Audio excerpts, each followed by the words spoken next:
விஜய் ஒரு படமாவது அவரோட பண்ணணும் அப்படின்னு நான் ஆசைப்பட்டேன். அவரும் ஆசைப்பட்டார்னு நினைக்கிறேன். ஆனால் 45 வருஷமாக நான் அவரோட பேசிக்கிட்டே இருக்கிறேன். எனக்கும் ஹியூமர் சென்ஸ் கிடையாது. கதைகள் மட்டும் இதான் கதை, இதான் கண்டென்ட், அதை மட்டும் தான் சொல்ல தெரியும். அதுக்கு பிறகு எனக்கு பிடிச்சமான டைரக்டர் வெற்றி சார். எல்லாருக்கும் வணக்கம்.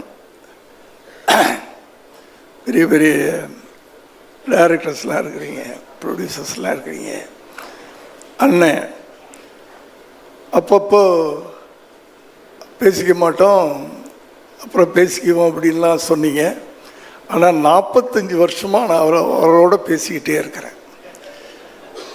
காரணம், அவரும் ஒரு டிசிப்ளினான ஒரு டிஸ்ட்ரிபியூட்டர், நானும் அப்படி இருந்தேன். அதனால இந்த வைப்ரேஷன் எங்களுக்குள்ள 1 மணிக்கு வாங்க 2 மணிக்கு அனுப்பிச்சிட்றேன்னு சொன்னார். இந்த வயசில் 3 மணி நேரம் உட்கார வைக்கிறீங்க, பரவாயில்ல. நல்ல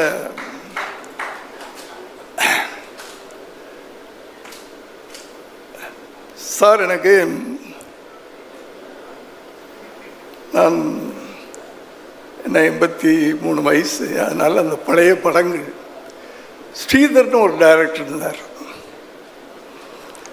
ஏன்னா நான் ஒரு டைரக்டர், அதனால் எப்போவுமே இந்த டைரக்டருங்களுக்கு ஒரு மரியாதை கொடுப்பேன். எனக்கு ரொம்ப அவர் ஒரு மானசீகமான குருவாக நான் அப்போ நினச்சிக்கிட்டு இருந்தேன், ஸ்ரீதர். அதற்கு பிறகு இந்த காலகட்டத்தில் பாலு மகேந்திரா சார், அவர் ஒரு, நான் டைரக்டர்னு சொல்ல மாட்டேன், அவர் ஒரு கவிஞர், ஒரு கவிதை தான். அவர் படங்கள் பூரா ஒரு கவிதையாக இருக்கும். அதில் கற்பனையே, எனக்கு தெரிஞ்ச கற்பனையாக இருக்காது. ஒரு நடைமுறை வாழ்க்கையில் ஒரு காதல் எப்படி இருக்கும், உண்மையான காதல். நான் அப்பத்த காதலை பற்றி சொல்லிகிட்டு இருக்கேன். அப்படியே ஒரு பாலு மகேந்திரா. அதுக்கு பிறகு எனக்கு பிடிச்சமான டைரக்டர் வெற்றி சார். ஆனால் என்ன, அவங்களோட 2 பேருக்கும் வித்தியாசம் அப்படின்னா, அவர் ஒரு சாஃப்டான பாலு மகேந்திரா சார் ஒரு சாஃப்டான கதைகள், ஒரு அப்படி இருக்கும், அப்படி தெளிந்த நீரோடை மாதிரி. ஆனால் அவர்கிட்ட இருந்தவர், அவருடைய பாதிப்பே இல்லாமல் எடுத்த உடனே ஒரு அதிரடியான ஒரு படங்களை, அதே மாதிரி ஆனால் நடைமுறையில் வாழ்கின்ற மனிதரை பார்க்குற மாதிரியே இருக்கும் இவர் படங்களை பார்க்கும்போது. எனக்கு கூட ரொம்ப ஆசை. அந்த ஆசை இப்போ விஜய் ஒரு படமாவது அவரோட பண்ணணும் அப்படின்னு நான் ஆசைப்பட்டேன். அவரும் ஆசைப்பட்டார்னு நினைக்கிறேன். அது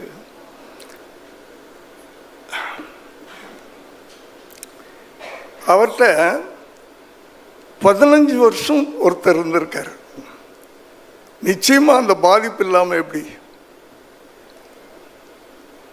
இதில் ஆச்சரியப்படுறதுக்கு ஒன்றுமே இல்லை. இந்த படத்தை பார்த்த உடனே நீங்கள் வெற்றி அசிஸ்டண்ட்டா கரெக்ட் அப்படின்னு சொன்னாங்க எல்லாரும். நான் படம் பார்க்கல. நிச்சயமாக அந்த பாதிப்பு இருக்கும். ஏன்னா 15 வருஷமாக அவர்கிட்ட நீங்கள் இருந்திருக்கிறீங்க. இது ஒரு சின்ன உதாரணம். சங்கர், டைரக்டர் சங்கரை பற்றி உங்கள் எல்லாருக்கும் தெரியும். நான் இந்த 80s எங்கள் கதைகள்லாம் ரொம்ப பேருக்கு தெரியாது.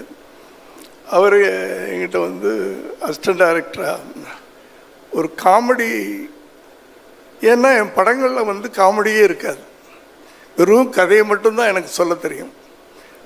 அந்த காலங்கள்லாம் ஒரு பழக்கம் இருந்துச்சு. ஒரு சீரியஸ் சப்ஜெக்ட் ஒன்று போய்கிட்டே இருக்கும், ஒரு காமெடி ட்ராக், அது ஒரு கதை தனியாக இருக்கும். ஒரு 3 சீன் சீரியஸ் சீன் வந்துச்சுன்னா ஒரு சீன் அது வரும் நடுவில். அது ஒரு ஸ்க்ரீன் ப்ளே பேட்டர்ன் அப்போ. ஆனால் அந்த காலத்தில் நான் எனக்கு அப்படி எனக்கும் ஹியூமர் சென்ஸ் கிடையாது. கதைகள் மட்டும் இதான் கதை, இதான் கண்டென்ட், அதை மட்டும் தான் சொல்ல தெரியும். அப்படியே சொல்லி ஜெயிச்சிட்டேன். அது வேறு விஷயம். அது மற்றவங்கள்ட்ட வித்தியாசப்பட்டதுனால. காரணம் என்னன்னா, அந்த எதுக்காக சொல்ல வர்றேன் அப்படின்னு சொன்னால், படைப்பாளிகள் இயக்குநர்களை நான் ரொம்ப பெருமையாக சொல்லுவேன். வி கேன் கிரியேட் அந்த கேரக்டர் கதாபாத்திரங்களே நம்ம படைக்கிறோம். படைப்பாளிகள்னு சொல்லுவேன். கடவுள் மாதிரி மனுஷனை படைச்சான்னு சொல்லுவாங்க. அது மாதிரி நம்ம கதாபாத்திரங்களை படைக்கிறோம். அந்த கதாபாத்திரத்தில் நம்ம எப்படி அந்த கதாபாத்திரம் உருவாக்குறோம். அதில் யார் நடித்தாலும் அவன் ஹீரோ ஆகணும். அப்படி இருக்கணும் அந்த கதாபாத்திரத்தின் தன்மைகள். அது சாட்டை நான் ரொம்ப ரசிப்பேன். ஒரு நடிகனாக பார்க்க முடியாது. யார் சொன்னாங்கல்ல, நான் 3 நிமிஷம் பார்த்தேன், அதுக்கப்புறம் தான் கதைக்குள்ளே இன்வால்வ் ஆனேன்னு. அது அவருடைய இயற்கை. அது அவர் படம் பார்க்கும்போதே யார் நடிக்கிறா இல்லை ஹீரோவா அப்படின்றதெல்லாம் கிடையாது. அந்த கதாபாத்திரமாகவே பார்த்துக்கிட்டு இருப்போம். அப்படியாப்பட்ட ஒரு இயக்குனரிடமிருந்து சுரேஷ் சார் வந்திருக்கிறாரு. அவருக்கு என்னுடைய வாழ்த்துக்கள். திரும்பவும் சொல்கிறேன், as a directors we can create characters, we can create heroes. அது நான் பெருமையாக சொல்லிக்கிறேன் நான். அதனால் தம்பி அக்ஷய், உங்களுக்கு முதல் படமே ஏன்னா நான் அவரை பற்றி அப்புறம் சொல்கிறேன். ஒரு நல்ல டீம் கிடச்சிருக்கு, நல்ல இயக்குனர் கிடச்சிருக்கார். நான் சங்கரை பற்றி எதுக்கு சொல்ல வந்தேன் அப்படின்னு சொன்னால், அவர் என்கிட்ட ஒரு 17 படம் உதவி இயக்குனராக இருந்தார். இடையில குஞ்சு மோகன் ஒரு பெரிய ப்ரொடியூசர். அவர் இடையில ஒரு 5 படம் 6 படம் சங்கர்கிட்ட வேலை செஞ்ச பிறகு நாங்கள் 2 பேரும் வேளாங்கண்ணியில் மீட் பண்ணுவோம். சார், உங்கள் அசிஸ்டண்ட் யாராக இருந்தால் எனக்கு அனுப்புங்கன்னா ஒரு படம் பண்ணலான்னு ஆசைப்பட்றேன். நான் சங்கரை ஒரு மலையாளத்துலலாம் ஒரு நிறைய பெரிய டிஸ்ட்ரிபியூட்டர் தமிழில் படம் எடுக்கிறேன்னு சொல்கிறாரு. நீ அவரை போய் பாரு, உனக்கு வாய்ப்பு கொடுக்குறேன்னு சொல்கிறாரு அப்படின்னு சொல்கிறேன். இல்லை சார், நான் இப்போ போகல, நான் இன்னும் கற்றுக்கணும், எனக்கு இன்னும் பேஸ்மெண்ட் வேணும் அப்படின்னு சொல்லி 17 படங்கள் என்கிட்ட வேலை செஞ்சுட்டு ஒரு டைரக்டராக போகிறார். அதுதான் அந்த அந்த ஃபவுண்டேஷன் வேணும் நமக்கு. இயக்குனர்களுக்கு அது இப்போத்த வேண்டாம், சில உண்மைகள் சிலருக்கு வலிக்கும், அது வேண்டாம். அந்த ஃபவுண்டேஷன் இருந்ததுனால நமக்கு லைஃப் ஜாஸ்தி இருக்கும். அடுத்தது, இன்னைக்கு வெற்றி கிடைக்குது, ஈஸியாக வெற்றி கிடைக்குது. தம்பி, உங்களுக்கும் ஒரு பெரிய ப்ரொடியூசர் அப்பா, ஈஸியாக நீங்கள் சினிமாக்குள்ளே வந்துட்டீங்க. அதை தக்க வச்சுக்கிறோம். உங்களுக்கு ஒரு இன்விடேஷன், வெற்றியுடைய அசிஸ்டன்ட். இதை எப்படி தக்க வச்சுக்கிறது அப்படின்றது தான் நான் அதைத்தான் சொல்லணும்னு நினைக்கிறேன். மற்ற படத்தை பற்றி எனக்கு டிசிப்ளின் வேணும் சார் லைஃப்பில். இந்த ப்ரொடியூசரை பற்றி சொன்னாங்க. அவர் எதுக்கு செலவு பண்ணணுமோ அதுக்கு செலவு பண்ணுவார். கணக்கு வழக்கெல்லாம் அப்படி பார்ப்பார், இப்படி பார்ப்பார். செல்லுமணி சார் சொன்னார், உடனே பில்லை எனக்கு இப்படி போட்டாங்க அப்படி போட்டாங்கன்னு. ப்ரொடியூசர்ஸ்னால் அப்படி தான் இருக்கணும். எதுக்கு செலவு பண்ணணுமே அதுக்கு செலவு பண்ணணும், எதுக்கு செலவு பண்ணக்கூடாதோ அனாவசியமாக செலவு பண்ணக்கூடாது. இத்தனை நாளில் ஒரு பட்ஜெட் போடுறோம், இது போடுறேன், ஒரு நடிகர் இதுக்குள்ளே படம் எடுத்தால் இவ்வளோக்கு நம்ம விற்கலாம், நமக்கு இவ்வளோ ப்ராஃபிட் வரும். இந்த கணக்கு தெரியாமல் இன்றைக்கி படம் எடுத்தால் ரொம்ப பேர் மாட்டிக்கிறாங்க. அதனால் அப்போல்லாம் படம் ஆரம்பிக்கும்போது அண்ணனுக்கு தெரியும், சுப்பிரமணிய அண்ணனுக்கு, இன்று ஆரம்ப விழா அப்படின்னு மேலே போடுவோம். ஃபுல் பேஜ் விளம்பரம் அப்போலாம் கொடுப்போம். மேலே இன்று படம் ஆரம்பம், கீழே இத்தனாம் தேதி ரிலீஸ். ஒரு 3 மாதமோ 4 மாதமோ கழித்து ரிலீஸ் டேட் போடுவோம். அந்த ரிலீஸ் டேட் ஒரு நாள் அப்படியும் போகாது இப்படியும் போகாது. அப்படி பல ப்ரொடியூசர்ஸ் இருந்தாங்க. அதனால தான் அவங்களாம் அத்தனை காலங்கள் நிலைக்க முடியுது. அதனால் அந்த டிசிப்ளின், டெடிக்கேஷன். நீ நடிக்கிறீன்னா உன்னை ஒப்படைச்சிட்ட, நீ டைரக்டர்கிட்ட ஒப்படைச்சிட்ட, சரண்டர் ஆயிடணும். அங்கே நான் லலித்துடைய பிள்ளை அப்படின்லாம் நடிக்க வந்துட்டியா டைரக்டர்னு சொல்கிறார்.